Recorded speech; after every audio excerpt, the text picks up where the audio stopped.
Early stages, I found out like the producers I was working with were not properly registered. For example, like, okay, yo, what's your publishing information, your IPI, all these things, and it's coming back blank. I took the initiative to show like the creatives, like, this is what you do. I made some enemies in the process, and they probably have people around them that's helping them register their records under their names.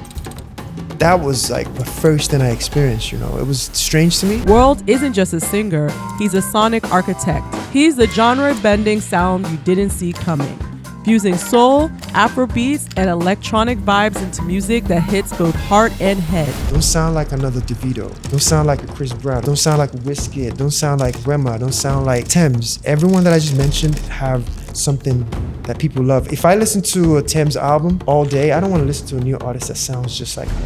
Do you feel like you coming from Nigeria and going to the US helped shape that? Absolutely. That's it right there, because we don't like it when it sounds too American. And if you're gonna speak Yoruba, speak it with the gut, like, you know what I'm saying? When I said like Omabami Dele, Omabami Dele, no, not Omabami Dele, right? We Africans, we're very unforgiving when it comes to like trying to be too posh with it. These are things that are just more DNA than things that can be taught. I've had similar situations on big records where we found out that someone else put their information as my publisher, and we had to chase that. If that can happen to someone like me that's informed still, you can imagine so many things that's happening under the radar, like, yeah, crazy.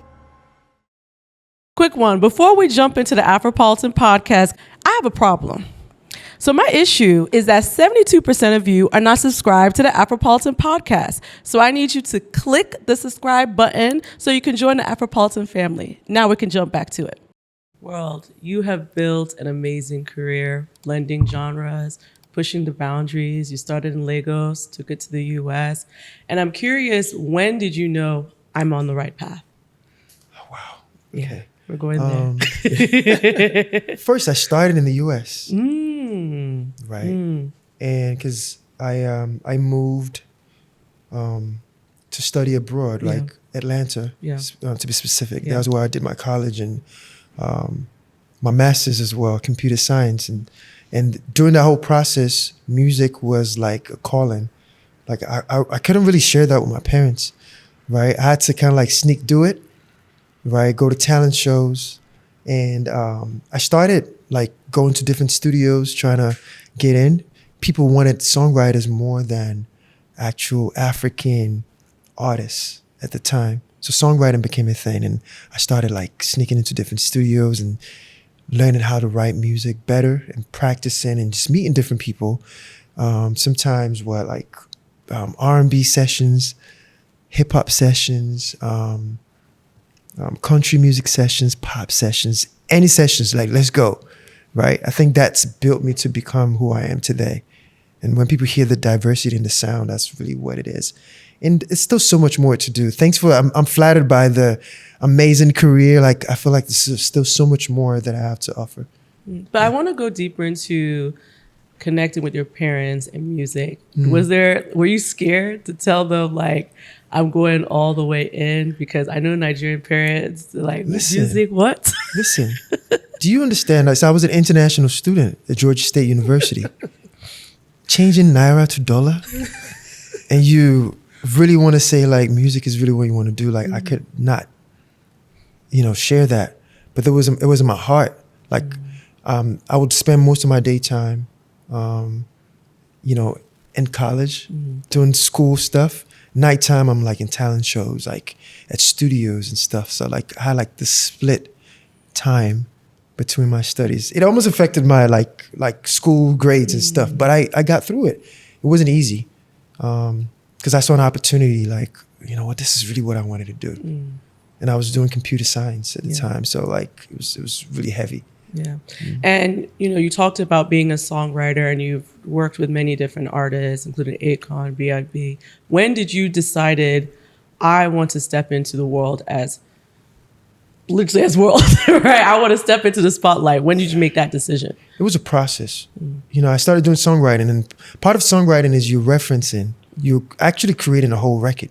You're singing it, you're writing it, and people will be like, yo, I like your voice. Like, that was the main goal for me. but songwriting was easier access of building relationships at the time in ATL, right?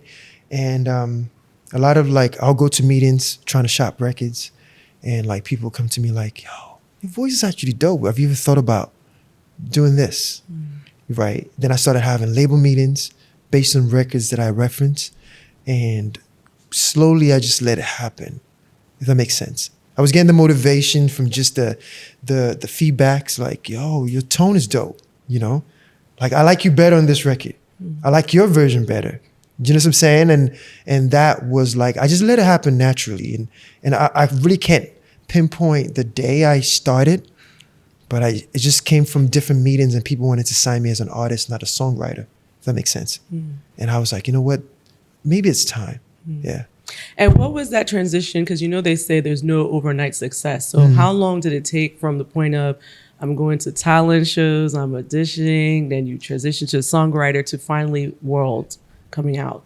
Most of my songwriting times was even 2014, 2015, 2016.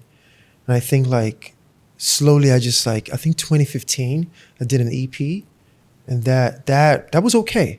First try. A lot of people still love that project. It's called Evolution, right? A lot of people still love that project till today. I think I took it down I might put it back up, right? I took it down to all DSPs and stuff. And I started doing EDM, like house music. I was working with house DJs. And the first ever success I ever had was in 2015, 2016, in Eastern Europe. A record called Follow You was like one of the biggest EDM house record in Eastern Europe at the time, right? And that gave me a little bit of motivation. I'm like, you know what? Because I was trying different things, right? This is way before Show You Off. Show You Off was made in 2016. And that was like my first attempt is like, you know what? Let me try. I met Cheesy, and he played me this track. It was like a very Afrobeat soul.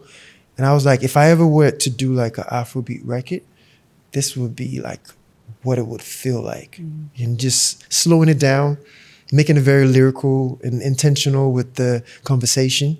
And that switched the whole thing for me, because now from working with B.o.B and doing house music and working with Trinidad James and doing hip hop records, hooks for rappers, to doing Show You Off.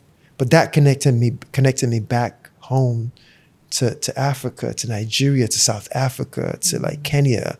And I'm like in ATL, like people are like, yo, is he Nigerian? You know what I mean? Like, and that was a whole different type of exposure for me, compared to being in the US, doing R&B, doing all these different genres of music. Yeah. I have a question. You studied computer science, right?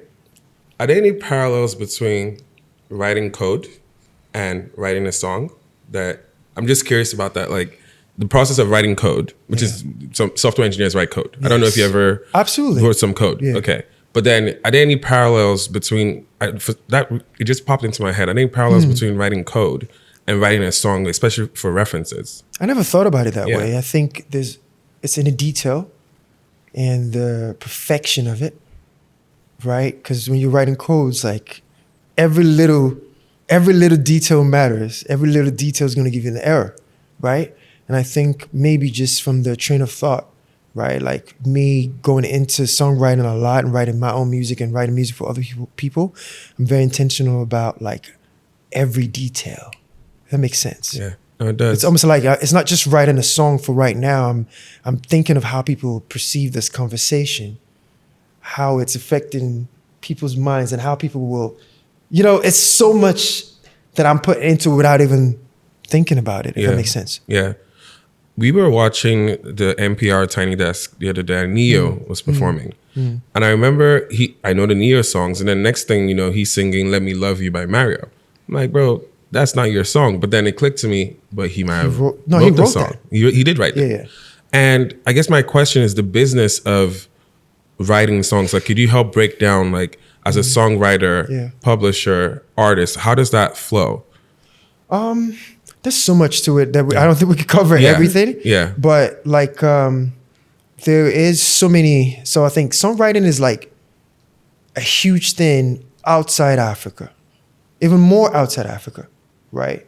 And being a songwriter in America is a big thing. Like, you know, if you have a record that goes number one, you are doing very, very well for yourself. Yeah. Do you know what I'm saying? Writing songs sometimes, like I mentioned earlier, like you reference the record, you create it, and so an artist loves the record, and they almost kind of like imitate exactly what you do. With the reference? With the reference. Wow.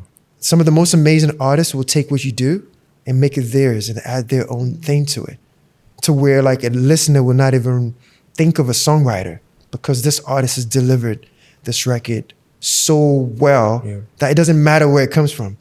The only thing you care about is just the artist at the time. And registering records, you have to, a lot of times like songwriters are like part of different performing rights organizations. You have like the ASCAP, you have the BMI, you have CSAC. I'm with CSAC.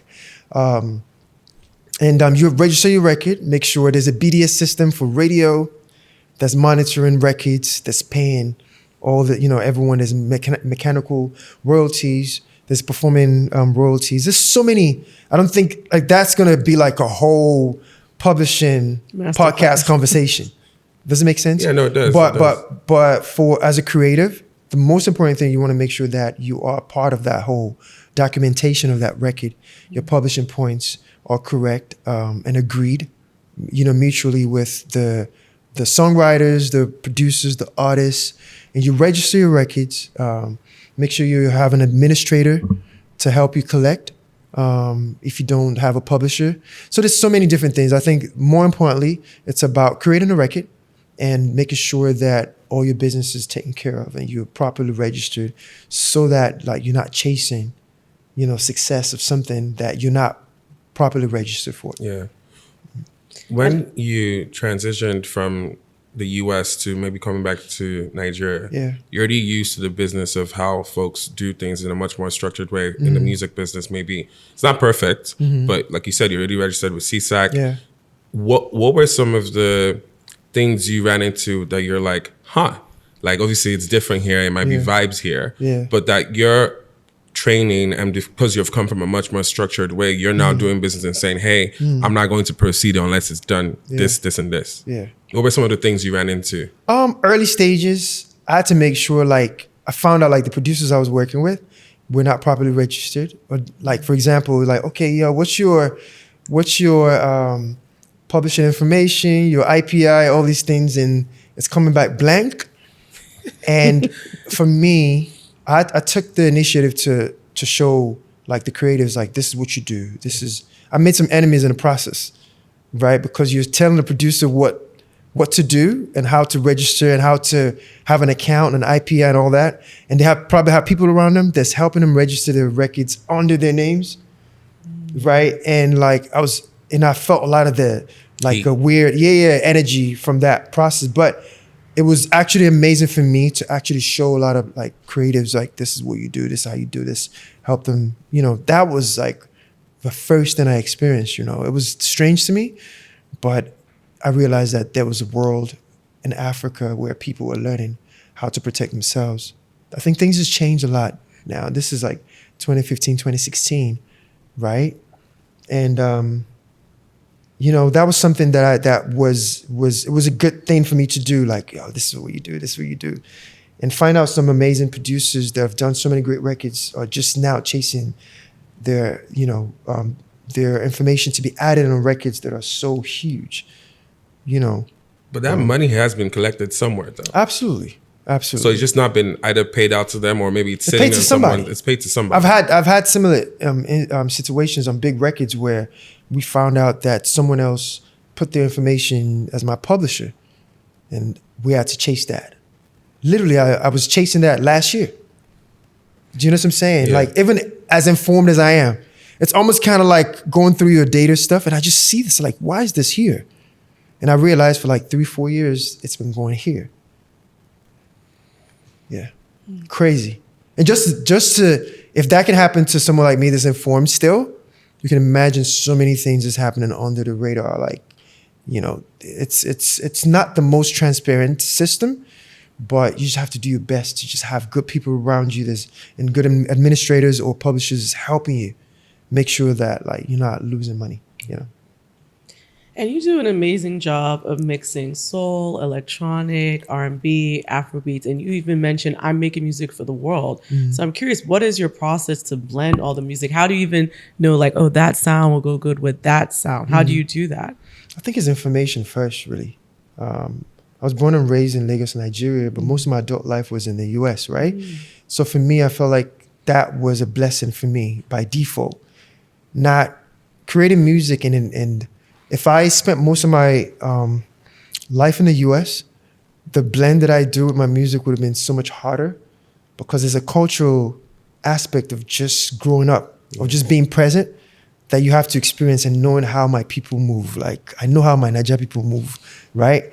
And I understand what like the rest of the world wants musically, lyrically. And it's more intentional about lyrics. It's not so much of the rhythm and the music. It's more of the song, right? And on this side, it's so much more rhythm. And when you start blending both, like you understand, like, you know, let's give them rhythm, right? And still be intentional about the conversation. And I'm a very intentional artist. I have so much to say and so much to share. I may not speak so much in my private, normal life and stuff, but like in the music, I'm like very like, you know, let's go. Most of the things I may not say, like in just regular conversations, you hear it in the music. Like whoa, really just said that. I never thought he speaks that way, you know. But this is what the art like needs sometimes, you know.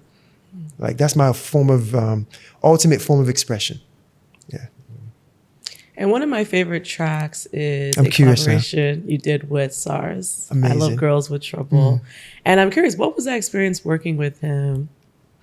Shout out to Sarz, man. We met after I made the song Show You Off. This was 2017. We met in LA because I had moved from Atlanta. And I was living in LA at the time.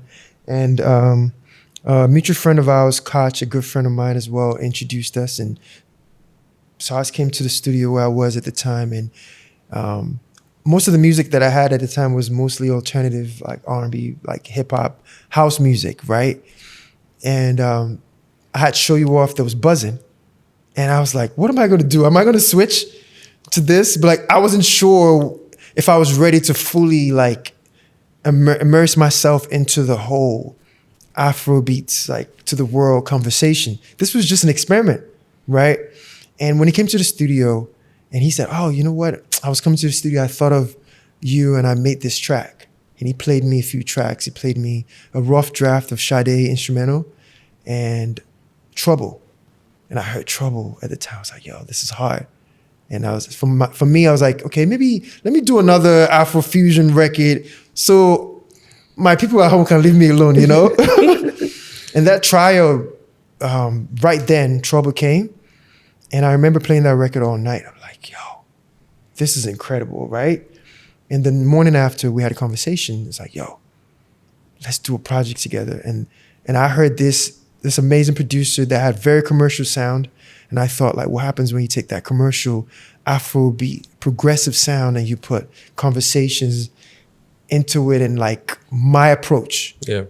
That's how we got to I Love Girls with Trobul. Most of the songs were created in 2017. The project came out 2019.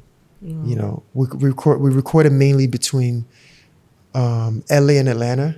And we did like a few of the records here in Nigeria. Mad was done here in Nigeria. Yeah.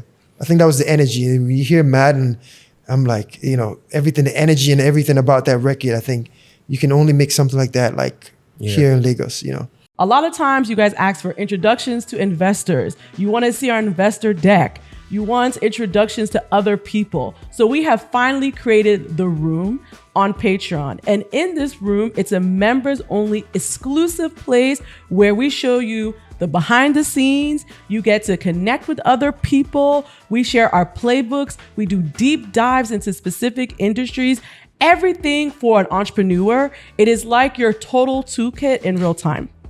I always like to say this is the room where the most ambitious people in the diaspora find each other, right? Like, again, sometimes it feels lonely building. Sometimes it feels like you're the only one in your circle who might understand what you really want to achieve.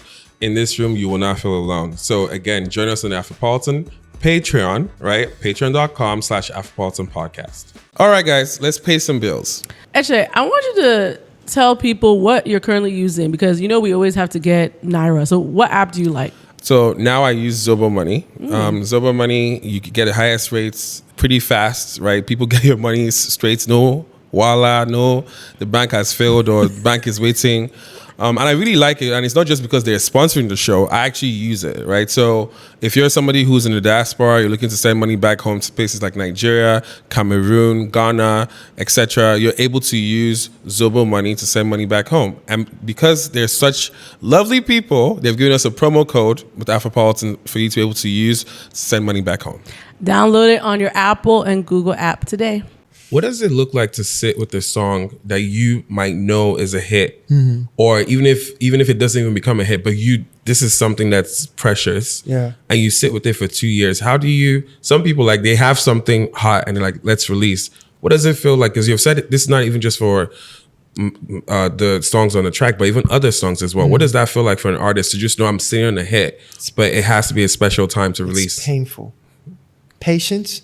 I think one of the most important things that I've learned in this music industry as an artist, you have to be patient. Like, if you're not patient, like the structure of the industry will force you to be patient, because it takes some certain things to create a successful record. You could have a hit record, but certain things still has to align to create the success you want out of it. And like those records, we sat on them, but we knew they were going to come out. We tested Trobul, tested Ego, then we knew we were ready. Do you know what I'm saying? And even at the time, there was no idea of an artist-producer collaboration, that idea of it. This is the first time, And I was already used to that happening in the US, but me and Sarz were like, you know what? This is going to change everything as far as like the way people create. And I'm a producer's artist in a way. When it comes to the Afrobeat world, and I realized like a lot of producers weren't getting a lot of like love and respect. And at the time, it was just like being hyped in the club. Oh, I produced that, But I saw like a branding aspect of it, right? And that was very intentional. Shout out to my brother Mukhtar. Like, even when we're doing all the creative thing, it was not about, oh, this is the artist in front. Let's put the artist and the producer in a space where we both look great. Everything looked very intentional, and not just like an artist in front. Like, we're very intentional about that, Yeah. The creative process of the branding of it as well. Yeah. And I want you to talk more about your look, right? Yeah. I feel like you have a very unique look. I love it. It just makes you stand out as an artist. Like, how did you find how you show up in the world? To be honest, I don't know, like, I've always been a very different person. Like, even from college and being around my friends, I've always been that weird guy. Like, Ward is in his own world. Like, even before I took the whole idea of just WurlD, like, I've always been that way to myself, had a very strong idea of what I want to be and how I want to be. The idea of the look just came naturally. It felt right. To be honest, it wasn't planned. It just felt like I just knew that, if I'm going to go with blue, I'm going to stay with blue. I tried different shades of it over time. But for me, like, this is just, I'm just being myself without overthinking and over planning things. I do what feels natural to me. Yeah. And you talk a lot about, because I know I've met your brother Mukhtar, and you also talked about even your sister creating one of these pieces. So you guys are a very creative family. I'm curious, when you are coming up with your looks, what is that creative process with your siblings? We just try things and it feels right. They know that I have like a very strong sense of what I want to do and how I want to feel. So we just like collaborate and just make it happen. And it feels right, it feels right. Never force anything. When it feels like it's been forced, like, I stay away from it because I know I'm going to regret it later. Yeah. So for me, I always do what feels. I go with what feels right more than what looks right. It may be simple, but still a lot of edge to it. Just the tiny little details of, I don't like overdoing. I just like doing what feels right, And you've witnessed Afrobeats go from this niche sound to a global sound, right? Did you ever realize it was going to get to that point? Or was there something you saw in your history that you're like, we're about to go up? I saw it, to be honest. And I think it's only going to get better because one of the things that made me do the song "Show You Off" was I was in Atlanta doing my normal R&B, trap, hip hop, style of music, and I remember seeing a lot of publications and a lot of labels signing like the Afrobeats like top artists. And I was like, yo, this is about to go crazy, like the visibility of it. Even the magazines, the top magazine starts like highlighting, shout out to Davido, Wiz, and every like the US publications start highlighting. And I'm like, wow, this is amazing. And I was very intentional about the idea of like, what happens when you add a whole different perspective to what all the amazing stuff they're doing, which is like a sound like Show You Off, which is bit different, slowed down, because most of the music we listen to in the club, in the Afrobeat club, were most of like high tempo rhythmic records. Yeah. A lot of my American friends will go to the Afrobeats clubs just so we can dance, because in the hip hop clubs, you'd like, this is it. You're mean mugging each other and everything. But the guys come to the Afrobeats club, then they see the guys like on the floor. I don't know. Dancing. I'm not really a dancer. Yeah. I still probably be on my cool vibes and cool shit, right? But they enjoy that. Like you go in like, like they were infatuated about it. You understand what I'm talking about? I do. Like they'd be like, this is how y'all get down, And more importantly, like, the difference. We're like this with the bottles. It's pop literally, it. it's night and day. Yeah. And but I love the idea of like the fusion of it, slowing it down a little bit, still having the rhythm. And that's really that idea of like the American companies and like labels with their first intention to like invest in Africa was like, there's so much more to it. You know what I'm saying? Yeah. And I've spent a lot of time learning music on this side. What happens when you actually like put that together? Yeah. And I also want to talk about the actual business, right? In the sense of that streaming has changed a lot. Mm-hmm. And I know there's always this balance of like producing music that is creative, that feeds your soul, and like how we making money, right? So how do you do that balance of doing things that are creative, that are truly in your unique element versus like, I know this is going to make money for me? You gotta trust your gut feeling and the God feeling, right? Because what got us here was really just trusting. And I try to just stay to that, right? Before some of the songs that people listen to from me today that people loved, we had to trust it, right? And it was all just creative, testing, trying new things, not doing what was already existing, right? And for me, what works for me is not doing what already existed, that people were already vibing to, or what people call a trend. Show You Off was not a trend when I did it. Trobul was not a trend. It was slower than everything. The whole I Love Goes to Trobul conversations and making it just like a reflection of a society was not really the conversation, and even making the creative process reflect to that was not happening. It was just really more about let's have a good time.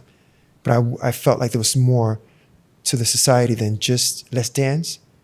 There's so much more. We're like humans, and we feel, we do so much. We hurt, we dance, and there's a combination of all that, right? And for me, I just stay true to observing what is happening around me and try to shine light on that, And how would you say your sound has changed over the years? I think I fuse so much, right? And I do it fearlessly. I'm experimenting every time. Every song is an experiment. My most recent song with Wash Your Fire again from Show You Off was the first, and it's more Afro-Caribbean. I'm just experimenting, and the goal is to do it effectively and do it well. You know what I'm saying? It's like, if we're gonna experiment this, let's go all the way in and do it and make it make sense, And I'm still experimenting. So I feel like I'm one of the artists that you can never really predict what my next song is gonna sound like.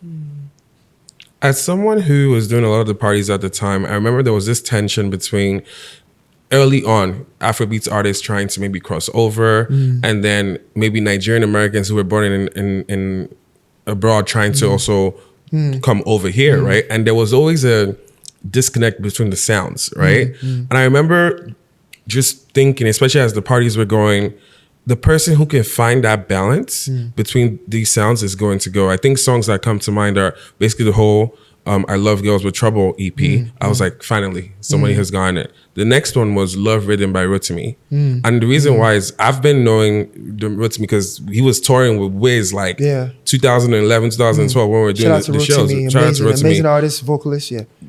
That combination of the sound where it feels global now. Do you feel like you coming from Nigeria and going to the US helped shape that versus maybe somebody who was born in America and they would but Nigerian, but have to then come here to find that type of sound? I think you moved to America in an age that maybe was much more balanced, maybe as a teenager. Yeah. Right. So you had maybe the best of both worlds. Absolutely. Yeah. To be honest, that's it right there. Because we Africans, like, we move a certain way. There's some certain things in the DNA that you hear in a song. We don't like it when it sounds too American. Do you know what I'm saying? Yeah. And if you're gonna speak Yoruba, speak it with the gut. Like, you know what I'm saying? When I said like Omabami Dele, no, not Omabami Dele, right? No, for real. Yeah. If you're gonna speak Yoruba, speak it. Yeah. And we're Africans, we're very unforgiving. Like, you know what I'm saying? When it comes to like trying to be too posh with it. If I'm gonna speak my English, I'm gonna speak it. But if I'm gonna speak my pidgin, I speak it fluently, even more than a lot of people. Yeah. People don't know that. My Yoruba is still very, very, very fluent as well. So for me, I think that helps a lot because I understand if I'm going to tap into this, I have to be like my raw self and show like I'm my mother and father's bikini. You know what I'm saying? So that's very important. And I feel like even when it comes to like the Western music as well, they're the same way as well. If you're a rapper and you want to like sound like an American rapper, like there's some certain things like it's a DNA thing. Do you know what I'm saying? Yeah, no, I get it. And we perceive each other that way. Yeah. If you hear like an American producer trying to do an Afrobeat record, you hear it. Do you know what I'm saying? Yeah. If you hear like an Afrobeat producer trying to do an R&B record, you hear it. These are things that are just more DNA than things that can be taught. Like, you know, so. You watched the transition from the CDs to maybe like people literally buying the music on iTunes to now streaming. What are some of the pros and cons for you where you're like, look, I love this about streaming. Maybe it was better prior to streaming, but what has that transition been like, especially for you as an artist and songwriter as well? I think one of the pros is having access to almost everything that's on a streaming platform just by paying one fee. Do you know what I'm saying? About the CDs, you pay as you go. If $9 is what you have and for a whole year, you're gonna buy WurlD's project and that's all you're gonna hear, except you're in someone else's car and they're playing something different, right? So I think that's kind of like that's it right there. And also you're discovering more artists on the streaming platforms. To be honest, it would be amazing to have a world where both actually is still. Cars don't even give you a lot of CDs anymore. You know? Everything is all digital because that's really where we're going to. Like, I don't remember the last time I actually saw a CD. Do you know what I'm saying? I think vinyls are actually cool to have, but people don't even listen to it. You just put it as art in your house and stuff. So I don't know where things is going. Like, but I feel like from tours and merchandising and stuff, things like that, like having CDs and maybe like vinyl and things like that are probably be cool things to give fans to take away, you know. Yeah. And I want to switch gears a bit because in 2021, you talked about having a mental breakdown while producing an album, right? And you talked about sometimes you have to break down to build back up. What happened to that period? Take me during that time. I was overwhelmed. I had like dropped like what? Love is Contagious, my EP, LP, whatever you would call it, and Love Goes to Trouble was the same year because I was working on both projects simultaneously. Then I did Afro Soul shortly after that. Then worked on My World With You. Everything felt like really like no break, to be honest. And I was going through a lot of legal stuff here and there, behind the scenes that people didn't know about. I was losing friends. So many things was happening, and I was transitioning from the US to spending more time in Africa. I spent most of I spent the whole pandemic in Nigeria. I almost got stuck. People didn't know. Funny story, right? Interesting story. So I had this song called Ghost Town. right? And 2020, this was part of my Afro Soul project. And I was actually in Berlin filming Colors. My Colors, I don't know if you ever saw that. Colors, Oh, no, yeah, I saw it, yeah. I was filming that right when everything was shutting down. I was filming Ghost Town. And I remember when I got to Berlin around like end of February, early March, like it was only 3 people in the entire Colors building. So I had 3 people and that received us, me and my team, to film my session because they already sent most all their employees home to work from home. I almost got stuck in Berlin and almost got stuck in London. And Trump was like, "Oh, you can't. No flights can come in from Europe back to America." And Nigeria was the way. And I was like, if anything's gonna happen in the world right now, let me go be with my family, my mom, and everyone, and that transitioned me back to Nigeria to force me to stay because I would only come in like a few weeks, a month, and that was kind of like a transition for me. It was different, right? I had to let go of everything that I had in the U.S. and do that remotely, and it was so much. It was stressful, but I mean, it's amazing. Like just going through it. Like everyone was going through something different. To be honest, that was just a little bit part of my own story, just the transition, and making Lagos feel like home again. That was a process because I was going for like 17, 18 years. So like, yeah, that was different. Wait, how did you do that? I'm curious. Did I have a choice? No, but how? Like, what did you? What are things you did to make it feel like home? Because me too. I didn't grow up in Nigeria at all, and I came back, and I too had to find my way. And I think people who are listening, a lot of people are like, I want to move back to Nigeria. So how do they do it and make themselves feel like it's home? For me, I was with my family, best thing, and prior to that, we'd only see each other like once a year. Do you understand what I'm saying? So it's different. That alone was like, okay, you know what? It's not so bad after all. One of the best decisions I did personally was I traded like bringing in more clothing from the US to have like my home recording setup. I was literally like, am I going to take this or I'll just come back? Something like, just take your recorder, like your home recording equipment for less clothing. Because now I'm stuck in Nigeria. But guess what? I had my recording equipment. Like I could create every day. We couldn't go outside because you couldn't go outside, right? But I could. It was stressful, but I could create every day. Do you know what I'm saying? Yeah. So for me, being around family helped a lot. Yeah. Now I'm like eating mom's food. That was comforting. Yeah. No, it was. And I felt like a kid again. And then that was the best part of it. To be honest, like regardless of what was happening, it felt good to be with family. You once said the industry only loves you when you're on top. Yeah, Ghost Town. Yeah. What is that feeling like as an artist when you go through the highs and then the lows and just being able to keep your mental and your grounding or your groundedness, right? What is that feeling like? Especially, I've witnessed it in doing tours with artists who like maybe were the hottest at the time and maybe at the particular time of the tour may not be the hottest. But what is that feeling like having to regulate your own emotions? Man, you have to love yourself a lot. You have to be okay with the lows, right? You have to be okay with everything not working out all the time. And for me as an artist that is always trying new things and experimenting, right? There's a lot of artists that will give you a sound and will repeat it for the rest of their career till it's not cool anymore. Right? So for me, I'm moving on every song. Like, yo, people, like, give me another Bimbi Limbi. I'm like, Bimbi Limbi is done. I'm not going to give you another Lamba Lamba now because Bimbi Limbi worked. Lambo Or Soko Soko now. Do you know what I'm saying, right? Yeah. I'm not going to do that, right? So because I'm always trying new things, so you give yourself, it could work, it may not work. But we're going to try again. We're going to keep going.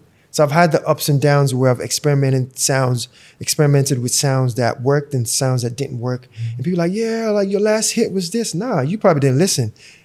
I'm growing and it's only one life. I'm trying all these things. When it's said and done, my catalog is probably it's definitely going to be one of the most impeccable in this whole like space. I think all said and done. As an artist, I believe it's the perception folks have about you is intentionality. And I feel like you've been very also intentional about crafting that image as well. Thank you. What advice do you have for upcoming artists as to what to prioritize as they come into the space and compound, right? What should they be optimizing for long-term growth and sustainability too? Communicating. Whatever it is you do as your sound, whatever your sound is, your style is, just communicate. Find your tribe and communicate, right? We're human beings first. So when the music resonates and it communicates with somebody because of you just went through something, or this person dressed like you, this person sounds like they're talking about you, it's about communicating, right? I feel like that's the most important element. When you communicate with a tribe of people, it grows, and that creates the longevity. And staying true to yourself, whatever it is that, like, I've never been the trendy person following trend. It's not part of my DNA. Yeah. Because I grew up being inspired by artists and creatives that tried things and did something different. I love the feeling, like, just growing up. What made me love music was, like, you'd hear, like, let's say you hear, like, 100 songs in a day. But you hear this one song by this one artist that's just so freaking different. And you'd be like, how dare you try that? Do you know what I'm saying? That feeling of, like, this, what is this? And you start sharing that with, like, your friends, sharing that with family. Like, you heard this? We share music. Every new artist that people discover, people share it because, like, yo, have you heard this? That is somebody, they heard somebody that tried something different and they were very authentic with it. That's really what works. Don't sound like another world. Be yourself. Don't sound like another Davido. Don't sound like a Chris Brown. Don't sound like every single artist. Don't sound like Wizkid. Don't sound like Rema. Don't sound like Thames. Everyone that I just mentioned have something that people love. If I listen to a Thames album all day, I don't want to listen to a new artist that sounds just like her. Yeah. You know what I'm saying? Like, really the key thing is just finding yourself and staying true. That's really what works. Yeah. From the songwriter perspective, when you write a song like Blow My Mind, right? Or any other songs you write, do you sometimes have an idea of who you want to sing the song? Or is there an audition where they might not know they're being auditioned, but how does that process work? Where if you write a song, where do you choose between, I'm going to keep this one for me, or I'm going to give this one to somebody else? There are different scenarios, right? A song like Blow My Mind, for example, I didn't think of anyone else but myself. Yeah. Right. It just happened that it happened to be a Davido releasing the record, right? At the time, sometimes you work with artists directly and you help them craft the record. That's another way where you sit together, you hear their stories. At that time, I'm servicing, like, I don't even matter. What are you going through? What are we talking about that you would sing about, that you'd feel like yours and not feel like, oh, WurlD wrote this for me from WurlD's perspective. A Blow My Mind conversation was a general conversation. Do you know what I'm saying? Yeah. So there are no right or wrong ways to create music. Most of the times when I create music, I'm creating it from my perspective. If the business and the conversation ends up being with another artist, I'm always open to supporting, because that artist feel like, yo, this sounds like something that I connect with as well. Yeah. Do you know what I'm saying? Yeah. And if I'm not using the record and I don't have plans for it, then it makes sense. Do you know what I'm saying? So it's just no right or wrong way to create music, you know. How do you decide when to feature on a track or with a different artist? Obviously, you don't feature on everything, but how do you say, okay, this is the framework I use to evaluate, does this match my energy? Does this match my sound? How do you make those decisions? If I connect with an artist and we talk about creating music together, it's about finding the best fit where I know that they're going to sound as amazing as they do on their records as well. The goal is to not just do a collaboration because this person is hot at the moment. The goal is to create an amazing record that everyone sounds just effortless on it. Do you know what I'm saying? Yeah. But one thing that you see mostly these days is like more hype than actually great music. So for me, I put the music first. We're gonna get that right song that makes me shine and you shine, and people are gonna enjoy this song from top to bottom seamlessly and not skip when it gets to a certain part. Do you know what I'm saying? Yeah. So I feel like I just hope a lot more people can, artists from this side can be intentional about these collaborations to focus more on the music and let the hype be the second. Because when the music is great, like it's you know, the sky, like there's really no limits to how far it can go, you know. And I want to also talk about touring, right? You've toured literally all over the world. Yeah. And have you noticed a difference between how Nigerian audience receives you versus an international audience? Have you noticed anything in particular? Yeah, like I get shocked a lot in places where like I'm not even familiar, they know my music, but I'll go, oh yeah, we got a booking here, let's go. And they're singing everything word for word. So like the element of surprise is always good. Like Nigeria and places where I feel like people know like some of my biggest records, I expect a certain type of feedback because you're like, oh yeah, everybody knows. I think the best parts is like going to places where you don't even know people know your music. You know, like Berlin was a shocker for me, and everyone's singing the records back to back and like word for word. That was Tanzania. My first time in Tanzania was during the pandemic, right? That was the only place I could travel to at the time, and that was a shocker. And they switched that Bembelembe to, what was it at the time? They switched it to something else that they understand. It sounded like something in the language, and it was some nasty lyrics. I was like, you people are very, very like, you know, on your own world. But I get it, right? Because the whole mad sex was not even about relationship. It's about just mad sex. Yeah. People receive music differently. Yeah. People didn't hear about like dealing with my stress and your stress, nothing. It's the mad sex. Oh, after this, we're going to have mad sex, right? You know, and to be honest, like I love the element of surprise with how people receive the music and people singing along in places where I feel like I'm about to sing my heart out, whether you guys know the songs or not, and they just start singing. I'm like, wow, those are always like the best feeling. Yeah. And do you have a favorite moment on stage while going on tour? I think it's yet to be lived. Yeah, for me.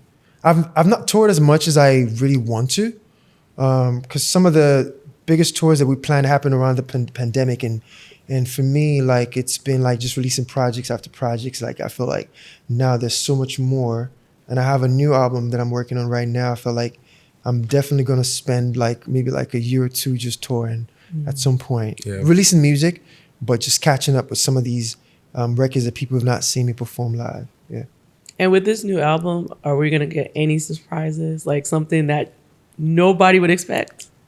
Everything is going to be a surprise. Every song is going to be a surprise. The new record that's out right now, Outside, is a surprise. I don't think anyone was expecting me to go like the Afro-Caribbean sound. And for me, I just insert myself in it, be myself seamlessly, you know. And I also feel that you embody a true creative, right? And so I'm curious, outside of music, do you see yourself going into fully fashion or film or tech? Do you see yourself in any other industry? Absolutely. Fashion for sure. Film for sure. Either creating soundtracks for like collaborating with filmmakers to create like a whole sound for a movie and actually being part of that movie as well. I think I've always been, I have such a huge passion for like film. So my music videos, I'm always very involved in like the creative process and the films and how things are shot and things like that. And I think I'm film for sure. Fashion, that's by default. Tech, I can't run away from it, because even like being able to record myself and learning how to mix records, I mix a lot of my vocals. Still always like working with engineers, because like, okay, I've done it to this point. What do you hear? So I have like engineers that I work with closely to help me like push things, but I record myself. Every record, I record myself, heavy in how the system, working Pro Tools, how this things works. I'm very like heavy in it. I think that's like happens from my my tech background. Yeah.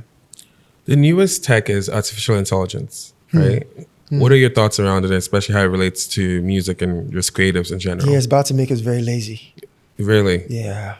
But I feel like there's still a very strong human touch that's still very, very important, because if you rely solely on like for example, there are like AIs that you could use to create music now, right? You could literally put all these different criteria of what you want and help you make a beat, right? But there's still some limitations to that.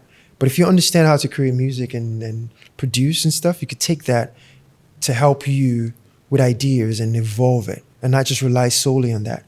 So I think it helps, to be honest, be more productive. Because if you working at a track and you think ideas, you can literally just put that into the system to give you a different perspective of things that you may not be thinking about, right? So I feel like it's just help. I think it's good for high productivity, because the way people consume music these days too now is a bit like you put so much, but the human factor like is still very, very like, for me, like number one. Yeah. And if you could give WurlD advice, from 10 years ago, or even when you started the music thing, what advice would you give him? What advice? Just trust the process and trust your gut feeling. Because I was like, there's this gut feeling of just like knowing, and just trust it, that it's going to work out. That's that gut feeling that nobody can tell you anything different. It just feels right. Because people don't see a vision in your mind. It's that God feeling, right? You have this vision and nobody cares. Your friends laugh at you like, oh, this one they sing, yeah. Yeah, I remember like in ATL, like I have people that used to call me R&B Sadiq. Yeah, the R&B Sadiq. But it was not, shout out to them. They could probably watch this right now. It was not so much of like a praise. It was more of like, the singing Sadiq. Just what I'm saying? Yeah. Right, the singing guy. But, so whatever it is that you do, like I just feel like just trust whatever feeling is such a powerful thing, energy. Your parents be like, yo, go do this, but you have a feeling to do something and it actually works. Do you know what I'm saying? It takes a lot of pain, a lot of years, a lot of practice, a lot of failure. It's more I've heard more no's in my career than yes. I'm still hearing a lot of no's till today, right? And what drives you to move forward is like that God feeling of knowing that this is going to work. Even if you have to do other things to keep things going, you still continue. Nobody can teach you that. Like as a creative, if you have a team of people around you, they're not going to motivate you to go in the studio and start creating music. If you don't have it in you to get up and do it yourself, people come after the fact, after they see you driven, pushing forward. That's what brings people around. Not you relying, book me a studio, help me get this, like that. I didn't come from that. I just got up and just did everything I needed to do within my reach, within use the resources that I had around me and everything just to keep moving. Even people in my team, everyone comes when I've done a song, I just let them listen. Not waiting around for a songwriter, waiting around for a producer and this. I do everything I need to do to motivate everyone around me. It starts with you. Yeah. Was the name WurlD your first choice when you were thinking about your artist name? How did it come about? I mentioned Sadiq casually, right? It's my real name. And the name WurlD came from trying. Shout out, I met this producer named D. Smith. And you mentioned Neo. He was one of Neo's producers at the time. And I was doing my songwriting, mostly doing R&B. And he heard my voice, was like, yo, you could do so much more than R&B riffs and R&B songs, right? And I started working with him, and we were doing like a lot of like Seal like records. He was putting me on some other stuff. Like he was like, yo, let's try this, like some Bon Jovi stuff, like a lot of like Coldplay type records, and that's how I fell in love with Coldplay. It was very more alternative than R&B. It was more worldly. And when we're done with a lot of the records, and he was like, yo, I don't think Sadiq works with these sounds. These sounds are so much bigger. Sadiq sounds like a songwriter, and this is so much bigger. And he was like, he came up with the idea of WurlD. Then I switched it to WURLD, which is more like world with you, kind of like more like people, places, and things, like my world with you and everything around me. Does it make sense? Yeah. Yeah. So we're about to get into the rapid fire segment of the podcast. Okay. For this segment, I'm going to tell you two names. And it doesn't mean that you prefer one versus the other. You could just tell a story around each of it, right? Okay. So I could start with Usher or Chris Brown. And then you could say, okay, I prefer Usher or I prefer Chris Brown. Or you could just tell a story around how they've influenced your music too. Like what's your preference, basically? No yeah. Okay. So Usher or Chris Brown? Oh yeah, we're gonna go. I'll say both. Okay. Both amazing, iconic artists. influenced my career. Like just grew up watching and Usher and like learning his records and Chris Brown, amazing artists all around as well. I think both of them just amazing, like in their own ways, and they know who they are and they just keep serving, to be honest. Rihanna and Beyonce. Rihanna, a lot of culture with the multicultural background and just with the Caribbean and the US and just all that. And Beyonce, iconic, legendary vocalist, from Destiny's Child to doing what she does now to being on the forefront of the height of it. I think like a lot of like artists, female artists, look up to these two artists in like two different ways, but like they've inspired so many creatives. Yeah. And Beyonce with the range of low register vocals and high, like that's amazing.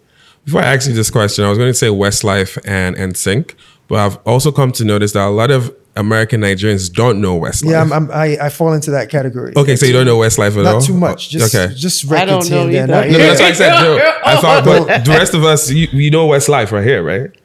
Oh, wow. Everyone's like, you know Westlife? Okay, cool. Really? So you see, this is what I'm saying. So I said, okay, let me skip that one. I would say, what's the next one? The next one would be, what was the first CD you ever bought? Donell Jones. Donell Jones? Where I Want to Be album. That's my song. Okay. You know what's so crazy? Yeah. Huge influence on me as an artist as well. Yeah. Like that's that Where I Want to Be album, and like a lot of like I think like the Boyz II Men stuff too. Like Where I Want to Be album was the first album, to be honest, like for real. Like I was young and it was gifted to me, and I just started listening and I was like, who's this? Like who's this? Yeah. People don't know Donell Jones. That's like you would never. Up there. Yeah. What's your favorite Nigerian dish? I have a few. I love ofada rice and the stew. Even though I am actually like, listen, do you have some in the back? But I'm not big on swallow because I'm trying to stay away from my gut. Yeah. Like, just being like, you know. Yeah. So I eat it. If you see my swallow combination, so if I'm doing egusi, the egusi plates will be like this. Yeah. The swallow will be like this. Because I'm eating for the experience, right? Not to get like, because it weighs you down, right? Yeah.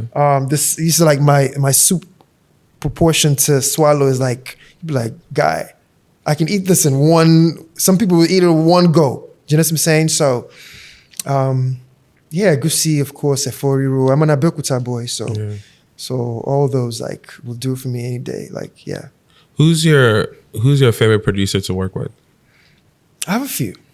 Because I feel like different producers gives different vibrations, right? Because I'll name a few producers that I love working with, right? Sarz, of course, because he gives a blend of Afro, but still progressive. You get a lot of still the Western energy in it. He's mastered that. That's why shout out to Sheezy as well. When I'm really going spiritual, more adept, right? Because he plays a lot of instrument. He's a drummer as well. Shout out to Sheezy. I'll name two more producers. I love working with there's a good friend of mine, Irv. Yeah, we did some records together on My World With You. We did a lot of records together on My World With You. He's like, he gives me like the very emo world, right? But he's so infatuated with like Afro sound, so he fuses some things in there as well. We did records like Spunk together, which is experimental. These Days, Love Don't Change, The Way You Love You. I did a lot of records with him that was just like, it brings a lot of emotions and still like a swerve to it where it's like ATL meets Afrobeats in a way. Who else? Dot the Genius, my brother. He gives me like the edgy, very like Kanye, very big drums and like just dark sounds and things like that. Like we did a record, we worked a lot together on on the album My World With You, the record Same As You, we did together. These Days, Love Don't Change. Just to name a few, like I go to different producers for different things. So I like just moving around and trying and challenging myself and not being stuck in one place as well, you know. When it comes to, a lot of artists they face a lot of temptation, right? In front of ladies, whether it's finances, whatever it is, right?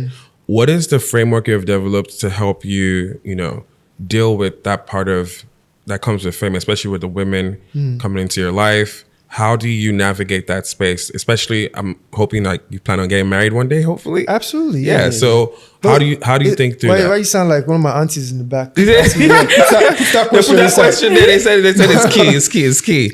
But how do you navigate? What's the framework you use in evaluating that? I stay close to family, my loved ones. I'm not like a plenty people person where I'm like moving with like a whole lot of people. I find my tribe of people that are like my family, that feels like family as well, and I just stay grounded that way. To be honest, like sharing yourself in so many ways is spiritually exhausting. So with time, you understand. At least I'm wise enough to understand that now. I've always not been that way, and that keeps me like grounded and focused. To be honest, it's a priority thing. When like as human beings, when you choose a certain priority, like everything else comes secondary by default. It's when you don't have priorities that everything just feels like unbalanced. Like you just move here, this, and that. Like, and especially creating songs for like that people call like women records and stuff. Like you gotta add discipline to it. Yeah. And what does legacy look like for WurlD? Ooh, that's a good one. I think more now, like how many people can you touch in a lifetime? How many people can you inspire in a lifetime?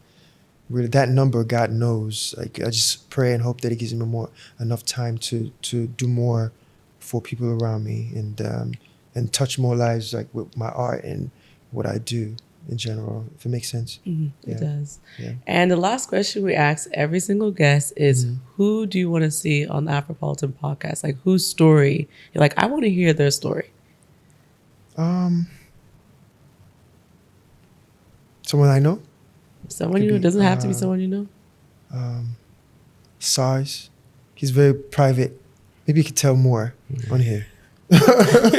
Yeah. That's a good one. Yeah. Well, thank you so much. Thank you so much for having me. Thanks for coming, bro. Thank you so much. I'm glad we're able to do this. Yeah. Like, for real. Thank you. This was calm, relaxing, comfortable. Exactly. Love the space as well. Thank you. Let me know when you guys are doing sleepovers and vibes. Yeah. We need to have a photo for you next time. We'll cook the Absolutely. water. Yeah. Absolutely, yeah. No, I would love that. And the chef too. Yes. Yeah. Chef in itself. Absolutely. All right. Thank you, bro. Thank you so Appreciate much. you. Thank you guys. All right.